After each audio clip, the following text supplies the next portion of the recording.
So let's have a look. The first thing that we do on Shabbos, for Shabbos, directly is we light Shabbos candles, right? Where does the idea of lighting Shabbos candles come from? So already the Gemara it's a Gemara in Shabbos on Daf Chov Gimel Amud Beis. It says that first of all, it's a beautiful idea. It's something that you people should think about. It says that somebody who's meticulous with the candle, with Shabbos candles, will have children who are Torah scholars. Right? So maybe, after this class you should phone home and, tell your mothers to start lighting Shabbos candles. You want me to succeed at this business, you want me to become a great Torah scholar, I'm sure that's what your mothers want, right? Then, shush. What's the meaning of Lubavitch? That they even have girls, young girls? Minig in Lubavitch is that girls over the age of Bat Mitzvah light one candle. So it takes away when you get married, Oh, you add another one. Yeah. You're doing when you get married, you're lighting differently. You're lighting differently than you did before you were married. I love it, Rabbi. He every daughter in the family said the baby, but she wasn't bat mitzvah. Oh, really? Under bat mitzvah as well? Okay, say that. No, they don't. Whatever. Maybe that's for chinuch reasons, because there's not. Again, if they're of the opinion that they need to light Shabbos candles, then it really from bat mitzvah onwards is when the obligation will become real. Yeah. So it could be that before bat mitzvah they're lighting Shabbos candles in order just to get themselves used to fulfilling the mitzvah. That's called a din. That's the halacha of chinuch, of education. That's why we also, before you become bar mitzvah, you're busy doing mitzvahs, right? So a pre-bar mitzvah boy on Sukkot is going to wave the arba minim, right? There's even in Indian, by many people, there's a custom that before the bar mitzvah, a month before the bar mitzvah, they start putting on tefillin.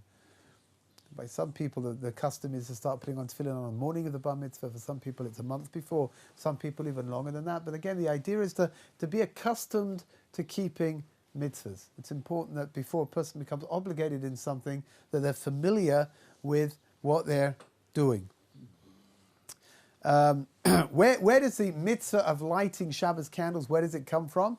It's not a dioraisa, it's not found in the Torah. It doesn't say anywhere in the Torah that you need to light candles. Rather, it's something called midivrei sofrim, which is a quasi-biblical obligation, which means it's not written in the Torah at all, but nevertheless, it's an almost biblical obligation, right? Divrei sofrim. It comes from the Nevi'im. It comes from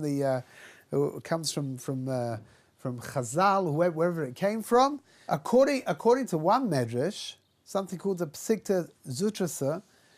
So the Jewish people were already lighting Shabbos candles in the time of Moshe Rabbeinu, after the halachas of Shabbos were given to them just before Har Sinai in a place called Mara. So over there, they started lighting Shabbos candles. Wait, so the halachas of Shabbos were given before? The halachas of Shabbos were given before Har Sinai, right? Just a short while before. How were they given? They were given by Hashem to Moshe, in the same way that the other things were given as well. They weren't given on Har Sinai; they were given before. But Israel became Jews at Har Sinai. Yeah, it's all preparatory. It's preparatory stuff. They were given a few things over there in that place called Mara. They were given a few things. One of them was Shabbos. The other one was the Paraduma, the halacha of Paraduma. The red heifer was given to them as well. Whatever. I mean, it's a... What's the name of the place? Mara. Is that like Mara? Bad? Without an R on the end. M-A-R-A-H. But it comes from the root is mar, which means bitter. Over there was a happy incident with the not wanting to learn Torah and all kinds of things like that. A little bit like over here, But over here it's sweet, right? Let's just learn one more halacha over here for today. What is the reason for lighting Shabbos candles? So the halacha explains that it's something called Oneg Shabbos.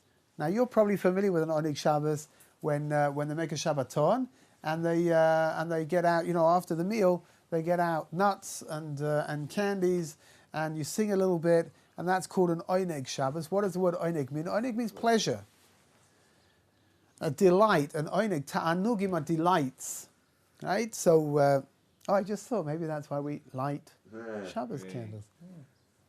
You know, delight. The candles are delight.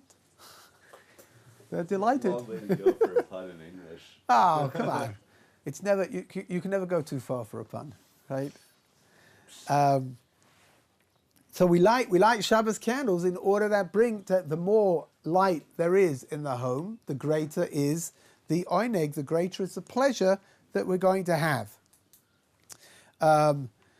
Another reason that's given is that by lighting Shabbos candles, we're adding kavod, we're adding honor to Shabbos. Here, I don't know if you've seen, but if you go, when you go to something called a Su'udat mitzvah, Sudas mitzvah, right? What's a Sudas mitzvah? Anything, you know, somebody's getting married, that's a Sudas mitzvah. Somebody's making a siyum, right, finishing a tractate, that's a Sudas mitzvah. At a bris milah, that's a Sudas mitzvah. If you pay attention, you'll see that whenever there's a Sudas mitzvah, there are candles that are going to be lit as well. Right? And that's a dimension not of oineg, that's a dimension of kavod, giving kavod to Shabbat. What is kavod? Kavod means honor. Go to a fancy restaurant. Normally they have candles on the table. If you go to a fancy dinner party, there'll be candles on the table. Right? The idea of adding honor and ambiance to the what's going on over there. That's where it's all coming from, and it works for us as well, right? Which means that the Shabbos candles are there in order to give honor to Shabbat, to make it special. Yeah. Are Shabbos candles specific candles, or can they be any candle? I mean, in theory, they can be any candles. We're learning Mitzvah Hashem. Because I know on Havdalah they have that 10 candle, the 10 wick. Oh, so over there on Havdalah, the Gemara learns out in Havdalah that you need to have more than one wick. Because the bracha that you make is borei ma'orei ha'esh, which is plural. So the Gemara learns out that you need to have a minimum of 2 wicks, and that's why you'll find these incredibly ornate candles. Some of them are very, very beautiful. Yeah. Tzfat is one of the centers where they make these things, and they can have they can have 2, they can have 8, they can have 10, they can have 12. It's whatever you want. But that's something else. That's a different reason. The candles that we light on Shabbos, can they be anything? Yeah, they can be anything. The only thing is that it's preferred to use perhaps olive oil. We'll talk about it in Mitzvah Hashem. But really, you can use any kind of candles so long as the candles haven't been made for some kind of idol worshipping reason. It doesn't sound as far out as it sounds, because I remember once there was a thing in London where the candles that were being sold in one of the kosher shops, going back 40 years or something, but they were actually they'd been made in a monastery. Presumably, I mean, again, a monastery is making them in order to make money, right? But presumably they were being made, I would imagine, with certain idol worshipping, intentions, whatever intent, and so they got taken off the shelves. Right, but can you use really, they don't have to be white, the candles, if you don't want. If you want to light, I don't know, gold candles or black candles. If you're scented candles, you could do that as well. You want to have candle Shabbos so it lasts quite a while, because you want to have the light should be there throughout the meal. The light should be there. Should it be because you couldn't surely use a candle that burns for too long? Because some of these big candles. Does it have to? It doesn't. The truth is, it doesn't have to burn out. There's no obligation that it burn out, which means that you could extinguish it. You could. I don't know why. I mean, maybe it's the only thing you've got at home. Maybe you found that you've run out of candles. The only thing you've got are these 2 what are called yahrzeit candles, which are great big fat candles that last a minimum of 25 hours. Maybe that's all you've got. I don't know, right? So can you light those? Yeah, you can light those. There's a beautiful little story. 1 minute. There's a beautiful little story they tell. I don't know whether it's true or not, but it's very poignant. That of a young girl who came from a very assimilated family, and she started going off to NCSY, which is the sort of local outreach for youth, in America. It's an enormous organization, and they started teaching her about Shabbos and lighting Shabbos candles. She came home and she told her mummy that maybe it would be a good idea to light Shabbos candles, and her mother, poo-pooed her and said, "What are you talking about? I don't have time. Don't come back from work. It's not. You don't be silly, right?" And anyway, the following Friday night, her mother comes home from work. It's already dark outside, and she sees 2 yahrzeit candles, 2 of these candles that you light to commemorate the passing of somebody, flickering away over there.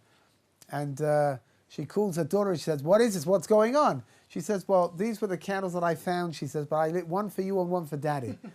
And this woman was, so shaken by what she heard that she accepted upon herself from then on to light regular Shabbos candles rather than to have her kid do that again. Is the story true? I don't know. If it's not, it ought to be, because it's one of those very cute stories. I guess you could use candles like that if needs be, if there's no other alternative.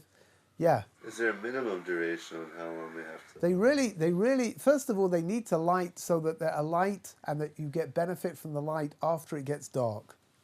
We'll talk about lighting candles here in Yerushalayim. You have to light candles for longer because we light candles earlier than in other places. But it needs to be, stay a light for you to get back from shul and get some benefit from the light of the candles. Preferably, it should stay a light for the whole of the Suda, for the whole of the meal. Right, again, today, with the advent of electric lights, so it's a little less urgent than it was in the past. But in the past, the Shabbos candles, that was a source of their light, and that's why so much emphasis is placed on Oneg Shabbos, because the more light you had, the more enjoyment you had, the more pleasure you had, and it was your only source of light. Why there are certain opinions that Shabbos candles should be lit in different rooms as well. Not just where you're going to eat, but in Mitzvah Hashem we'll talk about that. I guess we'll start talking about that tomorrow maybe.